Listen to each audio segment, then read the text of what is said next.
Up and live. Well, here we are kicking off another week, 4-day week, short week. Hallelujah. Thank God for little favors. Max Allen, Max Rants. Hold on a second. Oh, I love that burp button. Here we go. Today, it's a bit of a different day, okay? What we're going to do is we're going to be talking about another book, a book that I've written.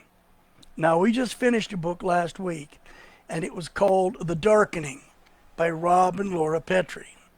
Now, this one is called Eyes on China, Today's China and Her Secret Shame.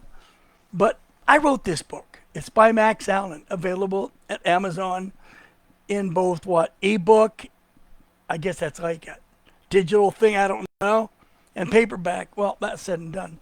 Let's get into it. The whole idea behind this book is to bring you up to snuff on what makes the Chinese tick. What do they look at? Why do they do what they do? Now, the first chapter in the book is not important, so I'm going to go right to chapter 2, page 6, handicapped hell. What that means basically is the Han are the ruling class of China. They're what you might call the white Chinese. It's kind of like, imagine guys who love rice and wear a sheet, and you're talking about most Chinese. Okay, here we go. This isn't my first rodeo. You know, I lived in China for a really long time, like 16 years. And my work has taken me to a number of major cities, countless villages, a number of provinces across the land. And over that time, I came to know and understand the Chinese people. Sometimes I think I know them maybe just a little bit too well. But that's another matter. You'd say people are people wherever you go, and I'll tell you, you haven't been out of the house. Having forged many friendships, I've also come to understand this very unusual society in which they live, how they work, play, disrespect one another, spit or crap on the floor, urinate in the streets and on sidewalks, and how they die. It sounds a little rude, but it's a fact. I mean, it's not uncommon in the smaller cities for a woman to have her kid shit on the floor under a table in a restaurant. Yeah, that's why they wear the split pants. The Chinese are a different people. It doesn't make them bad, it just makes them very, very different.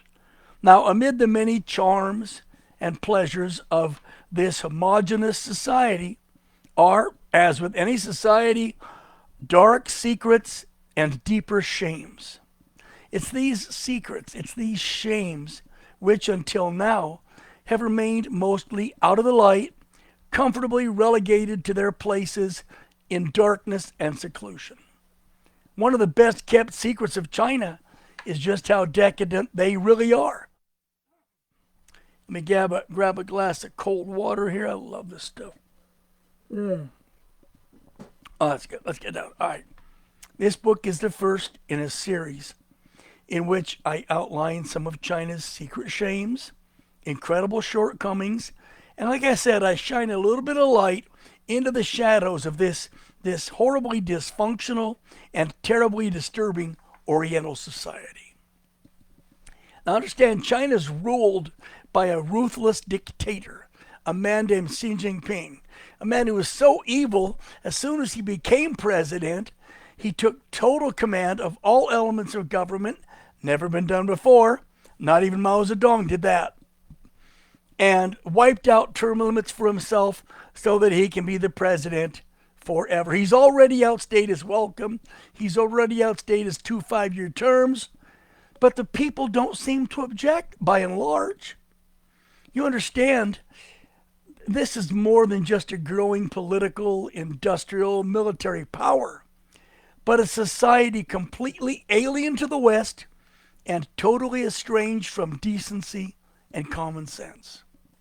Now, when I refer to China in this book, in this text, of course, I'm referring almost, nobody ever always, nobody ever never, okay?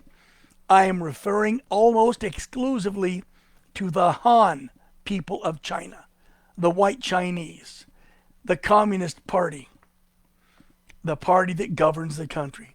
The Communist Party, they will say, the party is China, China is the party. You hear that all the time. It's kind of like Democrats in America. Democrats are America, whatever. This party politics kills any country. It's a poison. We have that poison in America, and boy, have they got it in China. Understand, in China, if you're not a Han Chinese, member of the Han race, and you're not a city dweller, there's no possibility of you ever attaining significant power, leadership, or notoriety. It's not going to happen. Yes, if you're not among the counted few, if you are not Han, you are forever doomed to the mediocrity of a lesser existence. And I've got example after example. We'll go over these all this week. We'll see where we are on Thursday. Understand, from within the protected environment of their own little world, the Han Chinese have, by and large, managed to keep all other races, all other tribes in China well underfoot and in their place. Don't you love that word? Don't you know your place? Well, they know their place and they're reminded of it constantly. There's no equality. I mean, recently, imagine this. Xi Jinping stood in front of the People's Congress, and this speech was televised nationwide, and he said part of it, I'm not going to go through the whole thing, it's mind-numbing and gut-wrenching, but here's the line he said that gets your attention. Quote, "And if you are not Han, you are not Chinese," end quote.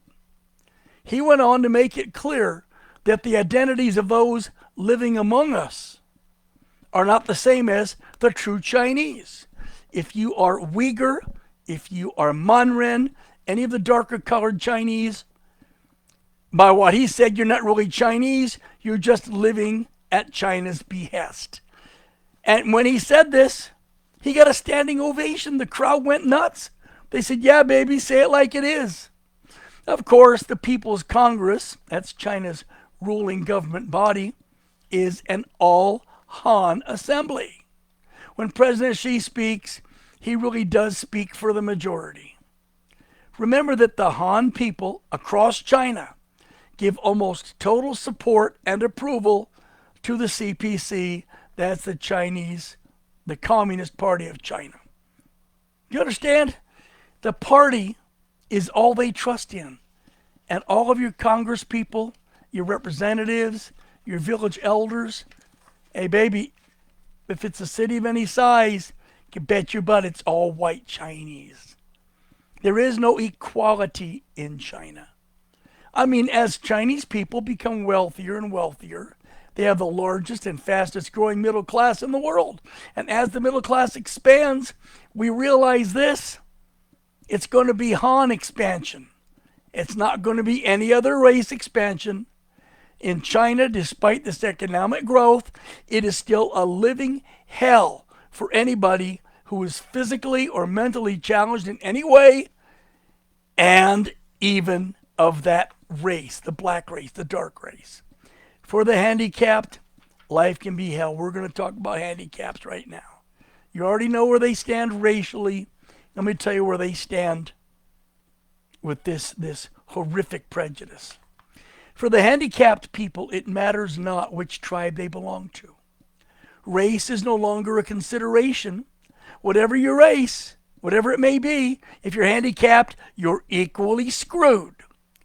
One could say that the Chinese Party, the Communist Party, and the people of China are equal opportunity discriminators. Race doesn't matter here. Being handicapped puts you at the bottom of the party priority. It puts you outside the mainstream of thought. It puts you on the very edge of, what do we do with these people? Something you hear all the time. On the rare occasion, like when someone handicapped shows up, or you visit a friend and their child is still living with them, that's rare. And handicapped, the words are, put that away. Put that, not a person, away. In China, the handicapped of all races are shunned. They're hidden away. They're kept in the darkest corners of their homes. They're kept in institutions. They're kept where nobody ever has to look at them. They have a complete absence of handicapped humanity. A walk through the nation's capital, Beijing. That's all you need. All you got to do to realize that something is wrong here. As you walk along the well-manicured streets, the spotless clean footpaths, the flowers in pots, immediately you notice the absence of handicapped people. People in wheelchairs, people with white canes, little red tip, blind people, people with walkers. They're nowhere to be seen. In fact, this seems the case in virtually every Chinese city of size. It makes you wonder just where all the handicapped people are. I mean, if I sung a Seeger song, I'd say, "Where have all the cripples gone? Long time passing." Sucks, bad taste, that's the question. A full day of walking around Beijing, for example, taking buses, taking trains, shows the same thing. And it brings you to wonder, where are they? I look at the numbers. I'm not a geneticist. I'm not an expert in genetics. I'm not an anthropologist. I'm not a mathematician. I'm a physician. But just keep in mind the following. Due to thousands of years of inbreeding, the Chinese people must be subject to a plethora of obvious physical, mental deformities, defects. They've got to be. You've got over 1 billion people mating among themselves for 5,000 years. China's infamous and intense air and water pollution also have to be brought into consideration. This must also bring on an epidemic of birth defects.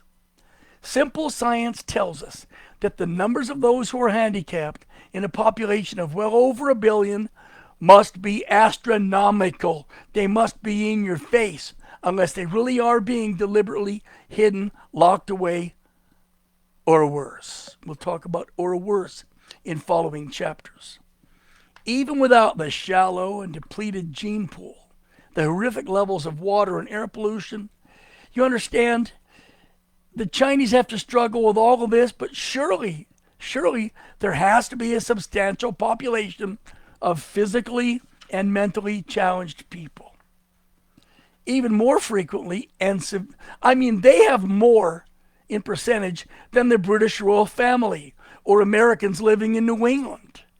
The Chinese people produce astounding numbers of imperfect and defective children.